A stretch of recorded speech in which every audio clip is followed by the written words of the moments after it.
Ensayo sobre la ceguera, primera parte. Bueno, esta historia comienza en un día cualquiera, en el medio de tráfico de la ciudad. Un hombre estaba esperando la luz verde del semáforo, cuando de pronto una blancura intensa cubrió sus ojos.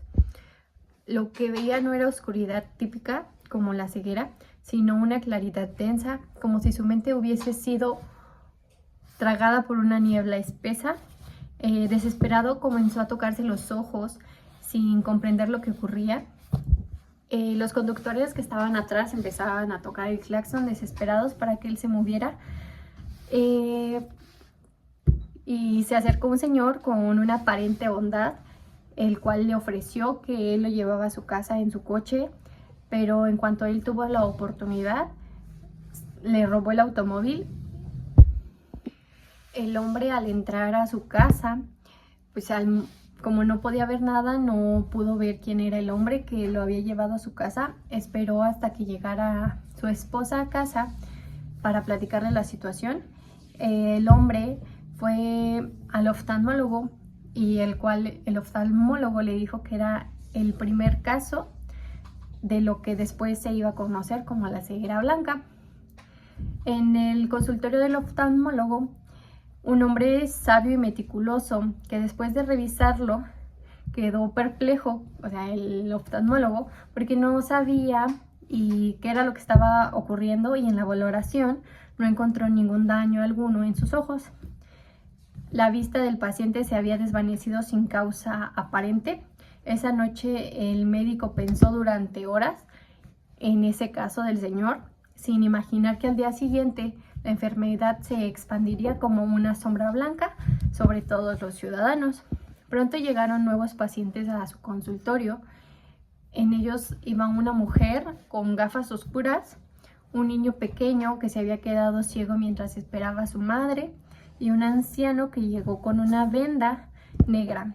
Y para sorprender al médico, el hombre que había robado el coche del primer paciente, ahora él también se había quedado sin vista.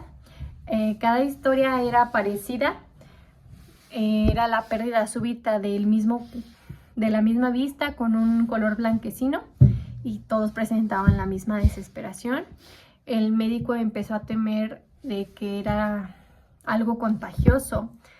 Su mismo miedo se confirmó cuando poco después él mismo despertó ciego.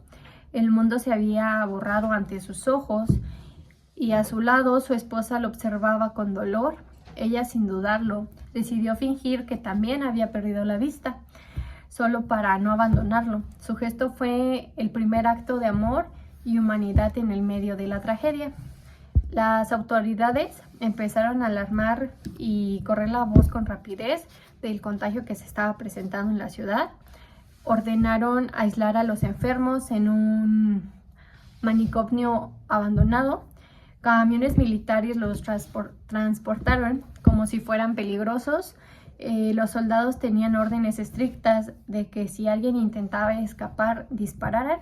En aquel lugar oscuro y sucio, sin condiciones adecuadas, fueron encerradas decenas de personas que no se conocían, unidas por una misma enfermedad. El miedo y la desconfianza y la falta de organización pronto se convirtieron en un encierro de caos. Los ciegos tropezaban entre sí, gritaban buscando ayuda, y las pocas raciones de comida que llevaban eran arrojadas por los soldados sin ningún cuidado. No había médicos, no había higiene, no había esperanza. La esposa del médico que estaba dentro, que ella fue la que fingió su ceguera, empezó a formar un grupo pequeño para poderlos guiar, y que se formó entre los primeros personas aisladas, y sin revelar su secreto de que ella sí podía ver, trataba de mantener el orden, repartía la comida y cuidaba a los más débiles. La convivencia en ese manicomio era insoportable. El hambre y la desesperación despertaron lo peor de cada persona. Surgió un grupo de ciegos violentos que se aprovecharon de la confusión, y se apoderaron de todas las provisiones que quedaban. Al principio exigían objetos de valor a cambio de comida, luego empezaron a pedir algo más, como actividades sexuales por parte de las mujeres para poderles dar raciones de comida. Los días pasaban entre gritos, llantos y resignaciones. La esposa del médico observaba con rabia y tristeza cómo la humanidad se desbordaba. Las personas privadas de la vista parecían haber perdido también la conciencia moral. En el medio del dolor se comprendió que aquella ceguera no era solo una enfermedad del cuerpo, sino del alma. Una noche, incapaz de soportar más abusos, la esposa del médico tomó unas tijeras y mató al líder de los ciegos violentos para así reducir todo ese tipo de violencias que oprimían a los demás. Toda esa justicia incendiaron el manicomio. El fuego fue un caos que se desató y en medio de la confusión alguien entre las llamas, ya me equivoqué, hubo mucho grito y desesperación por los ciegos.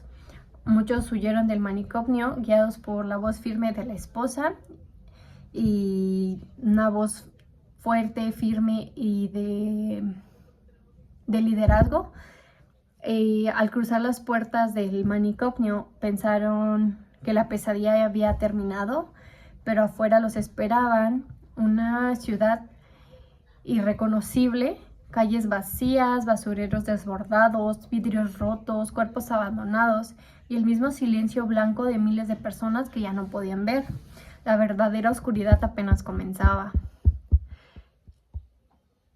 Cuando los ciegos escaparon del manicomio en llamas, personas que se habían recuperado su libertad, pero pronto comprendieron que afuera todo era aún peor. La ciudad estaba destruida, las calles estaban cubiertas de basura, los escaparates saqueados y los cuerpos abandonados.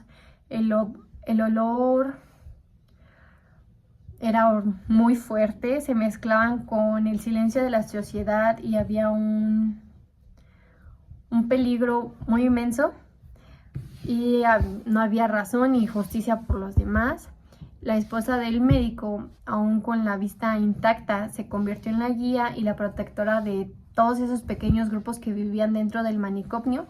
Los ayudó para lograr que sobrevivieran. Junto al médico, el primer ciego, la chica con gafas, el niño pequeño y el viejo con la venda negra comenzaron a recorrer la ciudad en busca de comida y refugio. Caminaban tomados de la mano, siguiendo la voz de la esposa del médico, que era la que los guiaba a todos y apoyaba a todos.